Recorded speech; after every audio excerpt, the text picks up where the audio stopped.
அண்ணாமலை பெரிய ஹிட் ஆகிடுச்சு. அதுக்கப்புறம் மறுபடி பாஷாவில் முதல்ல வந்து ஆட்டோக்காரா தான்.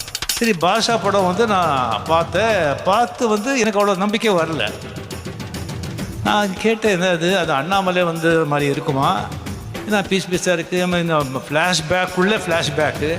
அப்புறம் வந்து தேவா சார் நான் ஃபோன் பண்ணேன், படம் எல்லாம் முடிஞ்ச பிறகு. எப்படி இருக்குது தேவா சார் படம்? சார் என்ன சார் எப்படி கேட்குறீங்க? இல்லை அண்ணாமலை மாதிரி இருக்கா?